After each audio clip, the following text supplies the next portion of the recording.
കലാഭവൻ മണിയുടെ മൃതദേഹം ഇപ്പോൾ സംഗീതനാടക അക്കാദമിയിൽ പൊതുദർശനത്തിന് വെച്ചിരിക്കുകയാണ്. ദിൽജിത്ത് ചേരുന്നു. ദിൽജിത്ത്, എത്ര മണിവരെയായിരിക്കും അവിടെ സംഗീതനാടക അക്കാദമിയിൽ പൊതുദർശനത്തിന് വെക്കുക? എപ്പോഴായിരിക്കും ചാലക്കുടിയിലേക്ക് കൊണ്ടുപോവുക? അരമണിക്കൂർ നേരമാണ് സംഗീതനാടക അക്കാദമിയിൽ പൊതുദർശനത്തിനായി ക്രമീകരണങ്ങൾ നടത്തിയിരുന്നത്. ആദ്യഘട്ടത്തിൽ 11:30 മുതൽ 12 വരെയായിരുന്നു സമയക്രമീകരണമെങ്കിലും മെഡിക്കൽ കോളേജിൽ നിന്ന് പോസ്റ്റ്മോർട്ടം നടപടികൾ പൂർത്തിയാക്കി മൃതദേഹം സംഗീതനാടക അക്കാദമിയിൽ എത്തിക്കുന്നതിന് കാലതാമസം നേരിട്ടു. തുടർന്ന് 12:30യോടുകൂടി വിശേഷ സമയത്തേക്ക് 1 മണിക്കൂർ വൈകിയാണ് പ്രതികരണം അറിയിക്കാൻ കഴിഞ്ഞത്. എന്നാലും ഇപ്പോൾ അരമണിക്കൂർ പിന്നിട്ടുകൊണ്ടിരിക്കുകയാണ്. എന്നാൽ ഇനിയും ധാരാളം ആളുകൾ അകത്തേക്ക് കലാഭവനെ ഉരുമുറുക്ക് കാണാൻ ആദരാഞ്ജലികൾ അർപ്പിക്കാനായി ഒരുപാട് ആളുകൾ അകത്തേക്ക് തള്ളിച്ചേറിക്കൊണ്ടിരിക്കുന്ന കാഴ്ചയാണ്.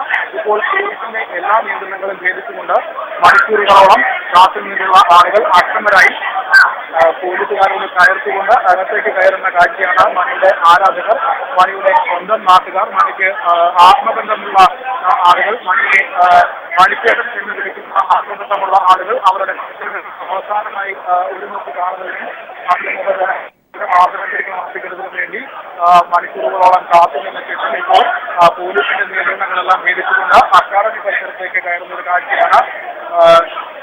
ആയിരക്കണക്കിന് ആളുകൾ രാവിലെ മുതൽ തന്നെ കലാഭവൻ മണിയെ കാണുന്നതിനായി അക്കാദമി പരിസരത്ത് കാത്തു നിൽക്കുകയായിരുന്നു. അദ്ദേഹത്തിന്റെ പോസ്റ്റ്മോർട്ടം നടപടികൾ വൈകിയതുകൊണ്ടാണ് ഇപ്പോൾ പൊതുദർശനം ഇത്രയേറെ വൈകാൻ കാരണമായത്. അരമണിക്കൂർ സമയമാണ് പൊതുദർശനത്തിനായി അനുവദിച്ചിരുന്നതെങ്കിലും ഇപ്പോൾ അരമണിക്കൂർ പിന്നിടുന്ന വേളയിലും അധികം നേരം എടുത്താൽ പോലും ഇവിടെ സാധിക്കുമെന്ന തരത്തിൽ ആശങ്ക പ്രത്യേകിച്ച് ഇവർ ക്രമീകരണങ്ങൾ നടത്തുന്ന ആളുകൾ പ്രതീക്ഷിച്ചിരുന്നതിന്റെ ഇരട്ടിയിലധികം ആളുകളാണ് ഇപ്പോൾ അക്കാദമി പരിസരത്ത് ചേർന്നുകൊണ്ടിരിക്കുന്നത്. പ്രത്യേകിച്ച് യുവാക്കളും മധ്യവയസ്കന്മാരുമായിട്ടുള്ള, പ്രത്യേകിച്ച് മണിയുടെ തന്നെ ആളുകൾ അവരുമായി ആത്മബന്ധമുണ്ടായിരുന്ന ആളാണ് മണി എന്നതുകൊണ്ട് തന്നെ അവരെ നേരിട്ട് കാണാൻ പ്രത്യേകിച്ച് ഓട്ടോറിക്ഷ തൊഴിലാളികൾ ചാലക്കുടിയിൽ നിന്ന് ചാലക്കുടിയിൽ നിന്ന് എത്തിയിട്ടുള്ള ഓട്ടോറിക്ഷ തൊഴിലാളികൾ, ജില്ലയുടെ മറ്റു ഭാഗത്തു നിന്ന് എത്തിയിട്ടുള്ള ആളുകൾ, അതുപോലെ തന്നെ തങ്ങളുടെ പ്രിയപ്പെട്ട നടനെ അവസാനമായി കാണാൻ എത്തിയിട്ടുള്ള കലാഭവൻ മണിയുടെ ആരാധകർ, സംസ്ഥാനത്തിന്റെ വിവിധ ഭാഗത്ത് നിന്ന് എത്തിയിട്ടുള്ള ആരാധകർ, ചലച്ചിത്ര പ്രവർത്തകർ, സാമൂഹ്യ രാഷ്ട്രീയ പ്രവർത്തകർ എന്നിങ്ങനെ സമൂഹത്തിന്റെ നാനാ തുറകളിൽ നിന്നുള്ള ആളുകൾ ഇപ്പോൾ മണിക്കൂറുകളോളം കാത്തുനിന്ന ശേഷം അക്ഷമരായി ഇപ്പോൾ പോലീസ് നിയന്ത്രണങ്ങൾ ഭേദിച്ചുകൊണ്ട് ഉള്ളിൽ പൊതുദർശനം നടക്കുന്ന ഹാളിലേക്ക് ഇരച്ചു കയറുന്ന ഒരു കാഴ്ച നമുക്ക് കാണാൻ സാധിക്കുന്നു. മണിക്ക് ചാലക്കുടിയിലെ പ്രത്യേകിച്ച് തൃശ്ശൂരിലുള്ള ആളുകളുമായി, സാധാരണക്കാരുമായി എത്തരത്തിലുള്ള ബന്ധമാണ് ഉണ്ടായിരുന്നത് എന്നതിൻ്റെ ഏറ്റവും വലിയ തെളിവാണ് നമുക്ക് ഈ ഒരു വൈകാരിക പ്രകടനത്തിലൂടെ കാണാൻ സാധിക്കുന്നത്.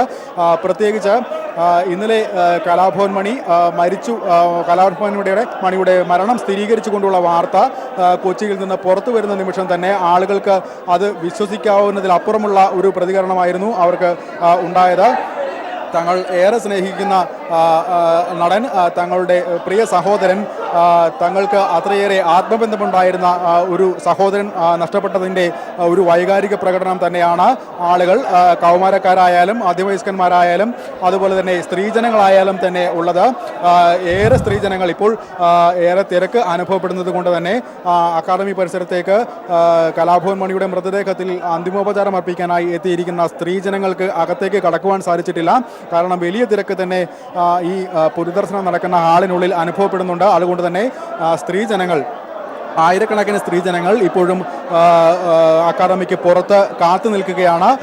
ഇത്തരത്തിൽ കൗമാരക്കാരുടെയും അതുപോലെ തന്നെ മധ്യവയസ്കന്മാരും ഉൾപ്പെടെയുള്ള യുവാക്കളും ഉൾപ്പെടെയുള്ള ജനങ്ങൾ അവർ തങ്ങൾ അകത്ത് കയറി അന്തിമോപചാരം അർപ്പിച്ച് മാറിയ ശേഷം വേണം കാത്തു നിൽക്കുന്ന സ്ത്രീജനങ്ങൾക്ക്, പ്രത്യേകിച്ച് മണിയുടെ നാട്ടുകാരായ ചാലക്കുടിക്കാരായ, മണിയുമായി അത്രയേറെ ബന്ധമുള്ള തങ്ങളുടെ സഹോദരനെയും തങ്ങളുടെ ഏറ്റവും അടുപ്പക്കാരനുമായ ഉറ്റവനായ തങ്ങളുടെ പ്രിയ നടനെ കാണാൻ, അല്ലെങ്കിൽ തങ്ങൾക്ക് അത്രയേറെ ആവേശം പകരുന്ന, തങ്ങൾക്ക് വിഷമഘട്ടത്തിലെല്ലാം തന്നെ തങ്ങൾക്കൊപ്പം കൂടെ നിൽക്കുന്ന സിനിമാ നടൻ അല്ലെങ്കിൽ മിമിക്രി കലാകാരൻ, നാടൻപാട്ട് കലാകാരൻ എന്നിവയിൽ അപ്പുറം ഒരു സാമൂഹ്യ പ്രവർത്തകൻ എന്ന രീതിയിൽ മണി സ്വന്തം നാട്ടിൽ, സ്വന്തം ജില്ലയിൽ ഉൾപ്പെടെയുള്ള പാവപ്പെട്ട അരക്ഷിതരായ ആളുകൾക്ക് എത്രത്തോളം അവരുമായി ആത്മബന്ധമുണ്ടായിരുന്നു എന്നത് വ്യക്തമാക്കുന്ന തരത്തിലുള്ള അഭൂതപൂർവമായ തിരക്കാണ് അദ്ദേഹത്തിൻ്റെ പൊതുദർശന പരിപാടിയിൽ ഇപ്പോൾ പ്രകടമായിക്കൊണ്ടിരിക്കുന്നത്.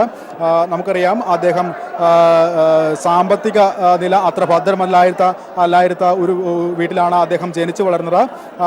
സ്വന്തമായി പഠന സമയത്ത് തന്നെ സ്വന്തമായി കൂലിപ്പണിയെടുത്തും സ്വന്തമായി പണം സമ്പാദിച്ചുമാണ് അദ്ദേഹം വളർന്നു വന്നത്. തുടർന്ന് 10ാം ക്ലാസ് വിദ്യാഭ്യാസം പൂർത്തിയാക്കിയ ശേഷം അദ്ദേഹം ഓട്ടോറിക്ഷ തൊഴിലാളിയായി, മുഴുവൻ സമയം ഓട്ടോറിക്ഷ തൊഴിലാളിയായി ഉപജീവനമാർഗം തേടിക്കൊണ്ടിരിക്കവെയാണ് മിമിക്രി രംഗത്തേക്ക് അദ്ദേഹം കടന്നു വരുന്നത്. തുടർന്ന് ആബേൽ അച്ഛൻ്റെ ഫാദർ ആബേലിൻ്റെ നേതൃത്വത്തിൽ കൊച്ചിൻ കലാഭവനിൽ അദ്ദേഹം മിമിക്രി കലാകാരനായി ചേർന്നു. അവിടെ മുതലാണ് അദ്ദേഹം പൂർണ്ണമായും ഒരു കലാകാരനായി രൂപപ്പെടുന്നത്.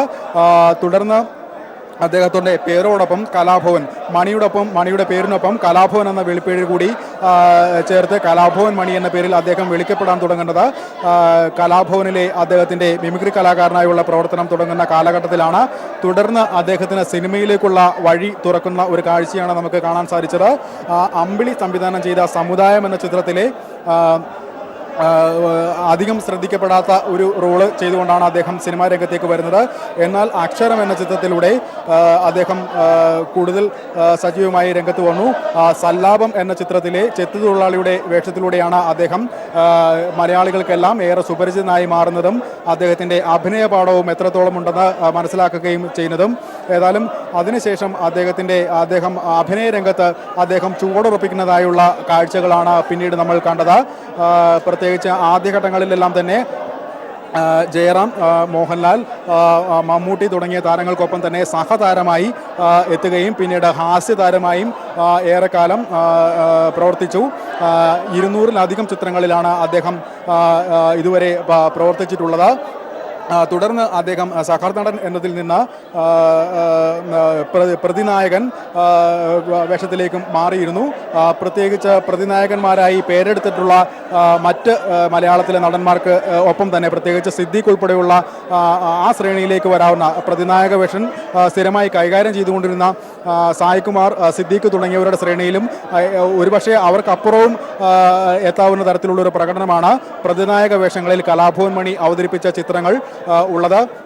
അത്തരത്തിൽ അദ്ദേഹത്തിൻ്റെ മറ്റ് നായക കഥാപാത്രങ്ങളിൽ അവതരിപ്പിച്ച വേഷങ്ങൾ ഈ മലയാളത്തിലെ സൂപ്പർ താരങ്ങൾക്കൊപ്പം തന്നെ എല്ലാ വേഷങ്ങളും കൈകാര്യം ചെയ്യാവുന്ന തരത്തിൽ അദ്ദേഹത്തിൻ്റെ അഭിനയ പാഠവും വ്യക്തമാക്കുന്ന തരത്തിലുള്ള നിരവധി ചിത്രങ്ങൾ കഴിഞ്ഞ 23 വർഷത്തിനുള്ളിൽ, അദ്ദേഹത്തിൻ്റെ സിനിമാ ജീവിതമായ 23 വർഷത്തിനുള്ളിൽ മലയാളികൾക്ക് കാണാൻ സാധിച്ചു. മലയാളികൾ മണി വിടവാങ്ങുമ്പോഴും അദ്ദേഹത്തിൻ്റെ കലാഭവൻ മൃതദേഹം പൊതുദർശനത്തിന് വെച്ചിരിക്കുകയാണ്. അല്പസമയത്തിനകം തന്നെ, അരമണിക്കൂറാണ് അവിടെ സമയമെങ്കിലും സമയം കൂടുതൽ ചെലവഴിക്കേണ്ടി വരുന്ന സാഹചര്യം. അത്രത്തോളം വൈകാരികമായി തന്നെ ആരാധകരും ജന്മനാട്ടിലെ സുഹൃത്തുക്കൾ, സിനിമാ ലോകത്തെ സഹപ്രവർത്തകർ അടക്കം സംഗീത നാടക അക്കാദമിയിലേക്ക് എത്തിച്ചേരുന്ന ദൃശ്യങ്ങളാണ് കണ്ടത്.